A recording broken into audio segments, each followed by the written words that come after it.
এক big breaking news কোকৰাঝাৰৰ দ্বিতীয় সোমেশ্বৰ ব্ৰহ্ম মুছাহাৰী গ্ৰেপ্তাৰ এক অপৰাধমূলক গোচৰৰ ভিত্তিত আটক কৰে দ্বিতীয় সোমেশ্বৰ ব্ৰহ্ম মুছাহাৰী এজন ট্ৰাক ড্ৰাইভাৰৰ এটা টুইটে জোকাৰণিৰ সৃষ্টি হৈছে আৰক্ষী বিভাগত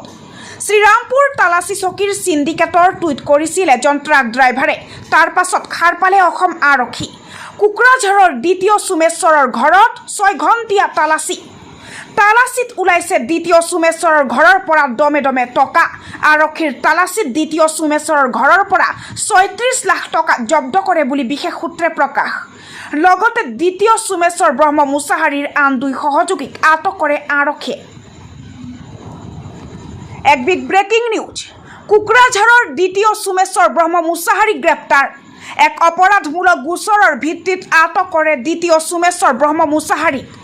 এজন ট্ৰাক ড্ৰাইভাৰৰ এটা টুইটে জোকাৰণিৰ সৃষ্টি হৈছে আৰক্ষী বিভাগত শ্ৰীৰামপুৰ তালাচী চকীৰ সিন্ডিকেটৰ টুইট কৰিছিল এজন ট্ৰাক ড্ৰাইভাৰে তাৰ পাছত খাৰ পালে অসম আৰক্ষী কোকৰাঝাৰৰ দ্বিতীয় সোমেশ্বৰৰ ঘৰত 6 ঘণ্টীয়া তালাচীত ওলাইছে দ্বিতীয় সোমেশ্বৰৰ ঘৰৰ পৰা দমে দমে টকা আৰক্ষীৰ তালাচীত দ্বিতীয় সোমেশ্বৰৰ ঘৰৰ পৰা ৩৬ লাখ টকা জব্দ কৰে বুলি বিশেষ সূত্ৰে প্ৰকাশ লগতে দ্বিতীয় সোমেশ্বৰ ব্ৰহ্ম মুছাহাৰীৰ আন 2 সহযোগীক আটক কৰে আৰক্ষীয়ে news desk report D live 365 এতিয়ালৈ শেহতীয়াকৈ আৰু কিমানজন এতিয়া এৰেষ্ট হ'বলৈ হৈছে আৰু কিমানজন হ'বলগীয়া আছে অলৰেডি আমি কেইজনমানক আমি তদন্তৰ আওতালৈ আনিছোঁ আৰু এতিয়া পৰৱৰ্তী কালত আৰু কিছুমান মানুহ আয়ত্ত কৰিব লগা হ'ব পাৰে বাকী এতিয়া যেনে পিছত জনাব পাৰিম এতিয়া একদম ইনিচিয়েল ষ্টেজত আছে ইনভেষ্টিগেশ্যনৰ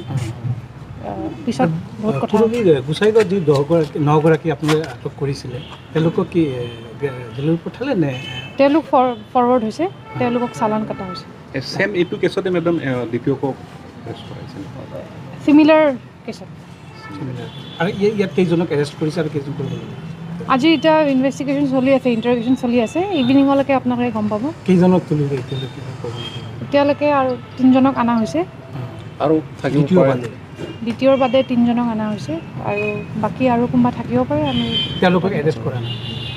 সেইটো তিনিজনক এৰেষ্ট কৰা হৈছে নেকি মেডাম বাকী তিনিজন এতিয়া ইণ্টাৰভিউশ্যন চলি আছে সেইকাৰণে অলপ পিছত আপোনালোকে সবিশেষ গম পাব আৰু আমাৰ গ্ৰেপ্তাৰ হোৱাৰ সম্ভাৱনা আছে নেকি আৰু এতিয়া ইনভেষ্টিগেশ্যনত যি যেনেকৈ ওলাব যেনেকৈ কথাবোৰ ওলাই পৰিব সেইমতে কৰা হ'ব এইটো যে আটক যে কৰিব পাৰে তথ্য পাইছিলে তেওঁলোকে নাই এইটো অলপ ইনফৰ্মেশ্যন আছিলে তো তাৰপিছত আমি এইটোৰ ওপৰত এতিয়া তদন্ত আৰম্ভ হ'ল এতিয়া কথাবোৰ ওলাই পৰিছে বাকী তিনিজনৰ পৰা কি উদাহৰণ ল'ব বাকী 3জনৰ পৰা অলপ বস্তু পোৱা গৈছে এইবোৰ এতিয়া কেছ পাইছে নেকি